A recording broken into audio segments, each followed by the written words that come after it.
तक शिव का निवास है। हम प्राणी हैं, हम अपने आप में एक अद्भुत कलाकृति है प्रभु की। जब शिव निकल जाता है हमारे अंदर से क्या रह जाते हैं? हम शव रह जाते हैं। हम सभी देखते हैं कि भगवान शिव सहज ही अपनी किसी की भी भक्ति से प्रसन्न हो जाते हैं और मनचाहा वरदान प्रदान करते हैं। हम सभी ने देखा कि नामदेव पंढरपुर में रहते हैं, उनके साथियों ने बैठकर एक योजना बनाई कि गंगा सागर जाएंगे, वहाँ भगवान शिव का बड़ा शिवलिंग है जो पूरे भारत में उसकी मान्यता है। वहाँ से जल भरकर पंढरपुर अपने गांव के शिवालय में चढ़ाएंगे। 50, 60, 70 लोगों की टोली भगवान शिव के जयगारे करते हुए घर से चल पड़ी। 3 महीने में जाकर गंगा सागर पहुंचे। पहले पैदल चलते थे, टोली ऐसी जाती थी, 500 वर्ष पहले की बात है। वहां जाके उन्होंने बड़ी पूजा अर्चना के साथ गंगा जल भरा, अपनी अपनी कावड़ में लेकर वापस लौट रहे हैं। उनको 45 दिन हो गए वापसी, और अब उनका गाँव वहां से लगभग 45 किलोमीटर दूर है, यानी 2 दिन का रास्ता बचा है। कड़कती हुई धूप, बीच में रास्ते में क्या देखा नामदेव जी ने? एक गधा सड़क के साइड पर पड़ा हुआ, भूख और प्यास के कारण निढाल हो रहा है। और उन्होंने आसपास देखा तो दूर दूर तक कहीं पानी का नाम निशान नहीं। उन्होंने क्या किया?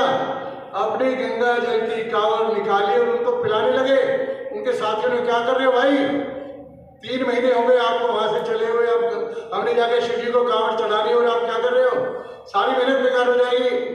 नामदेव जी मुस्कुराए, मतलब वो बेकार हो जाएगी, कोई फर्क नहीं पड़ता, लेकिन इस प्राणी की जान बचनी चाहिए, इससे मुझे बहुत फर्क पड़ता है। उन्होंने तुरंत अपने गंगा जल की गागर लिए, जो बर्तन लिया और उस गधे के मुंह में सारा पानी गंगा जल का डाल दिया। देखते ही देखते सभी भक्तों ने क्या देखा? साक्षात भोले शंकर वहां पर गधे के स्थान पर प्रकट हुए, आशीर्वाद दिया और क्या कहा? मेरी असली भक्ति तो यही है। यदि आप प्राणी मात्र में मुझे देखते हो तो मैं वहां आपसे दूर नहीं हूँ, बिल्कुल आपके नजदीक से भी नजदीक हूँ। भगवान शिव को बड़े बड़े चढ़ावे नहीं चाहिए, आपकी किसी भी तरह की दिखावट वाली भक्ति नहीं चाहिए। वो आपके हृदय में सदैव हमारे हर भाव और हमारे हर विचार को निरंतर देख रहे हैं। यदि हम सच्चे मन से दुनिया की सबकी भलाई की कामना करते हैं तो हमारी तो भलाई होगी। जो कहते हैं ना, जो तो को कांटा बोवे ताही बोवी तो फूल, ताको तो को फूल को फूल है वाको है।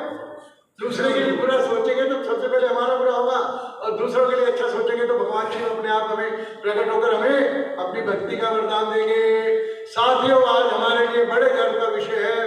पूरे भारतवर्ष में, रेवाड़ी में हिंदू भव्य सम्मेलन के आयोजन की व्यवस्था हमारे सभी साथी बड़े उत्साहपूर्वक कर रहे हैं। जगह जगह पर हमारे साथियों की टोली निरंतर भगवान श्री राम के जयकारे लगाते हुए सारे साथियों को, सारे नगरवासियों को, सारे भाई बहनों को इकट्ठा करके हिंदू सम्मेलन में लाने का प्रयास कर रही है। हिंदू सम्मेलन का क्या मुख्य तथ्य है? हम भारतीयों को अंग्रेजों ने, अन्य जो शासन करने वाले लोगों ने जातियों के आधार पर बांट दिया। वस्तुतः हम कौन थे?